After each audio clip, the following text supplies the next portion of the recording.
ایک بار 7 شریف میں شدید قحط پڑ گیا، بارش نہیں ہو رہی تھی، کھانے کی چیز تک کچھ نہ رہی، نہریں خشک ہو گئیں، کنویں خشک ہو گئے، پانی کا ملنا دشوار ہو گیا اور لوگوں کے زندہ بچنے کی امید نہ رہی۔ حضرت لال شہباز قلندر رحمۃ اللہ علیہ کی بارگاہ میں جب لوگ آتے ہیں تو آپ نے نیکی کی دعوت دی، فرمایا سب اللہ کی بارگاہ میں گناہوں سے سچی توبہ کرو، میرے ساتھ دعا مانگو۔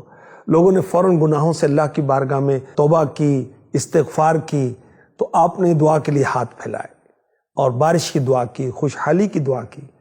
اب بھی لال شہباز قلندر رحمۃ اللہ علیہ دعا مانگ کر حجرے میں بھی داخل نہ ہوئے تھے کہ آپ کی دعا قبول ہوئی، اس کی قبولیت ظاہر ہوئی، رحمت کی بوندیں برسنے لگی۔ اللہ والے جو ہیں اللہ ان کو شان عطا فرماتا ہے، ان کی دعائیں قبول فرماتا ہے، ان سے کرامتیں ظاہر ہوتی ہیں تاکہ لوگ ان کی طرف آئیں اور یہ بندوں کو رب سے ملائیں۔ آپ کا نام مبارک محمد عثمان مروندی ہے، آپ سید صاحب، ولادت مبارک آپ کی مشہور قول کے مطابق 538 سنی ہجری بمطابق 1143 سنی عیسوی آذربائیجان کے قصبے مروند میں ہوئی، اس لیے آپ کو مروندی کہا جاتا ہے۔ آپ کا سلسلہ نسب جو ہے 13 واسطوں سے حضرت سیدنا امام جعفر صادق رحمۃ اللہ تعالی علیہ تک پہنچتا ہے۔ آپ کے والد صاحب حضرت مولانا سید کبیر الدین اپنے وقت کے مشہور عالم دین اور ولی تھے، ہر وقت عبادت ہی کیا کرتے تھے۔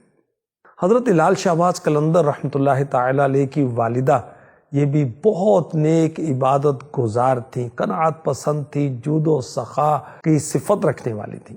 آپ کو لال یعنی سرخ ہیرا، سرخ پتھر کہا جاتا ہے کیونکہ آپ کے چہرے سے قیمتی پتھر لال کی مانی سرخ کرنیں نکلا کرتی تھی۔ اور شہباز کا لقب آپ کو کیسے ملا؟ یہ لقب امام حسین کی بارگاہ سے عطا ہوا۔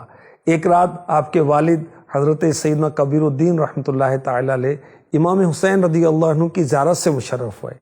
امام حسین نے فرمایا ہم تمہیں وہ شہباز عطا کرتے ہیں جو نانا جان رحمت عالمیان محبوب رحمان صلی اللہ علیہ وسلم کی بارگاہ سے عطا ہوا ہے۔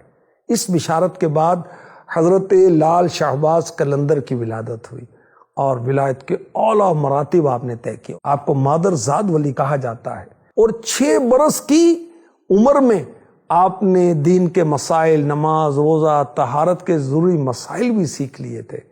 سبحان اللہ، 7 سال کی عمر میں قرآن پاک آپ نے حفظ کیا اور پھر دیگر علوم دینیہ آپ نے حاصل کیا۔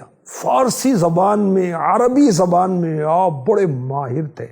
آپ صحیح العقیدہ سنی تھے اور حنفی تھے۔